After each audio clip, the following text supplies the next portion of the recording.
Hey there, fish keepers. Dean here. These are my Melanotaenia Tawa. I'm going to talk about husbandry, breeding them, and how I acquired these fish that are absolutely stunning. I think they're pretty darn close to the perfect aquarium fish. And I'll try and justify my position not only with photographs, but having some experience keeping them. I first seen them in Amazonas magazine. This is a fantastic issue.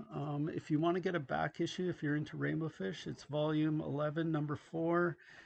There's 3 or 4 articles on rainbow fish and blue eyes in there, and they talk about how they found Melanotaenia calitawa and Marisi and a few other species.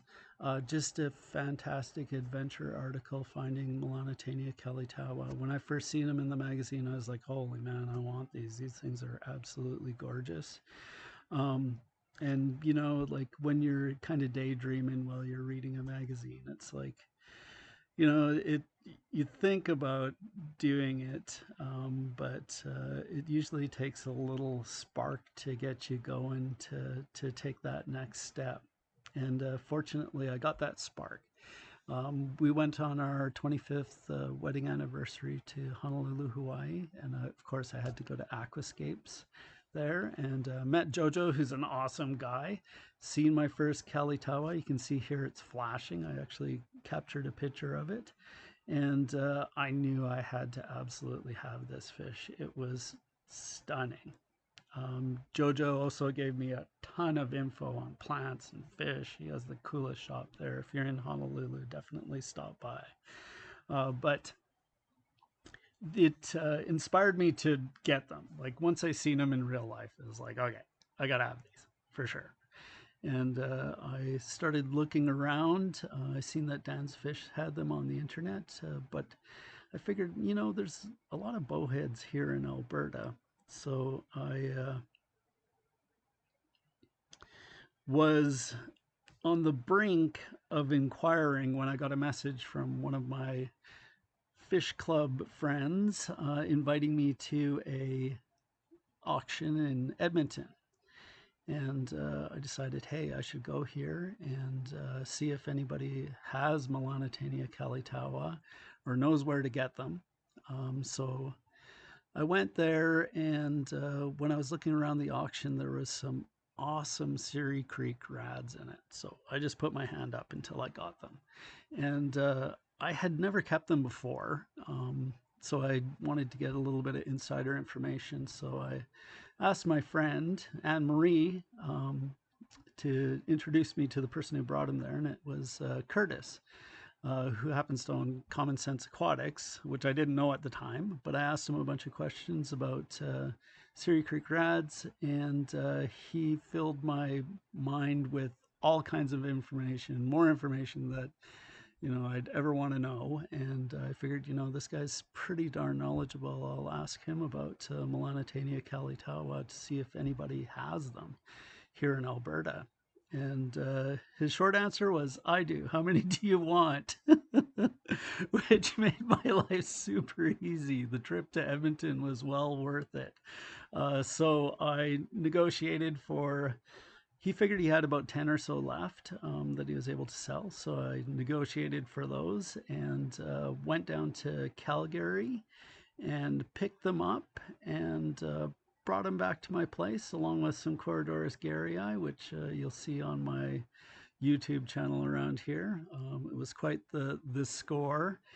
And some more rads, of course, because Curtis was selling them in trios, and you want to get more than one male rad in a tank, so I had to get some more of those too.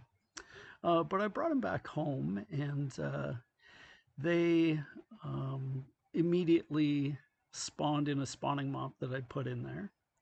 It didn't require live foods, but I would suggest, if you're going to spawn rainbow fish or any kind of fish, feed them up with live foods first.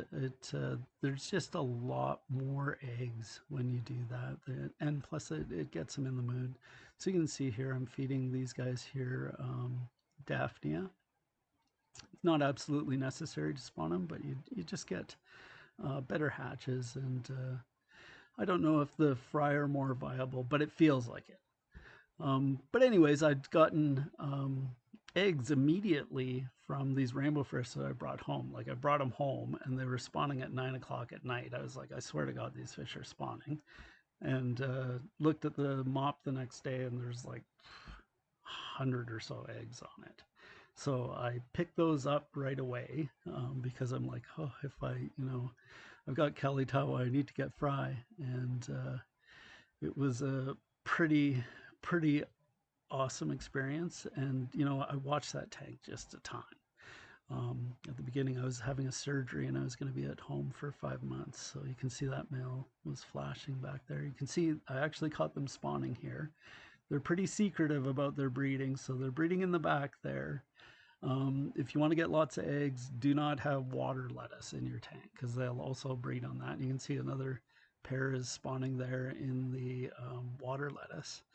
And but the one thing that I really like about the Kelly Tawa is that the males don't harass the um, females to the ends of the earth. You can have a few more males in the tank with the females. The females are not nearly as attractive as the males, but they're a pretty fish in their own right. They have nice horizontal orange stripes, and their fins are white tipped. So they often display actually to each other or to the males and flare a bit. You can see the males like with that nice red stripe on the top of their heads is they flash that up something fierce, and it's pretty cool to watch.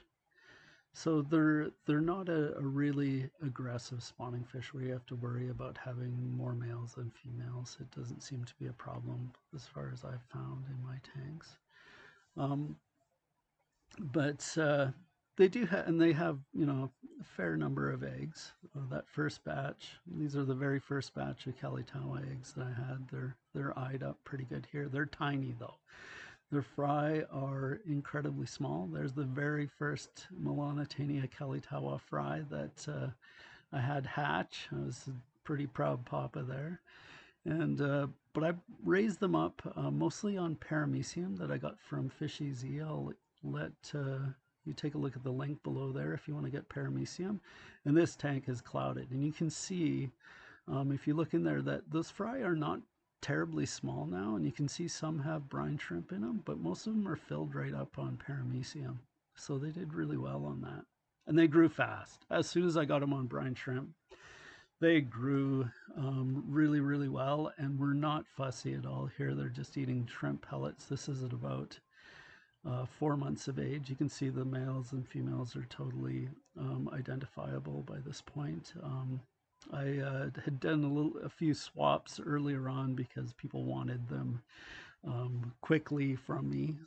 So I got some together that I thought I could sex out at about 2 months. And you can tell the few males, but you just end up giving extra males because the ones that still look like females, some of them are males. So I'd wait about 4 months before moving them along. My percentage of male to female, I raise these guys at 72 degrees, 70 to 72, and I got about 60% males. And they grew up pretty good. You can see there's only two of the males in here are my original ones, the bigger guys, but these are the ones that I'd grown up, most of them. And I found the species to be absolutely fantastic. When people come to my house to check out my tanks, I've got 26 tanks. They're always drawn to this. The males have got their flashers going if it's early in the day. And even if it's later in the day, they still stay really bright. So it's an awesome rainbow fish. You can see some of them will dull out later on in the day, but these guys stay pretty colorful all day long. They're also pretty easy to breed. The eggs are not a problem to get. The fry are a little bit tougher to raise. You've got to use infusoria or paramecium. And, they're a bigger fish. You can see them from farther away. And super easy to feed and good community fish. The only downside I see to Melanotaenia kelitawa is that they love to eat Neocaridina shrimp. But besides that, They're just about the perfect aquarium fish. Happy fish keeping!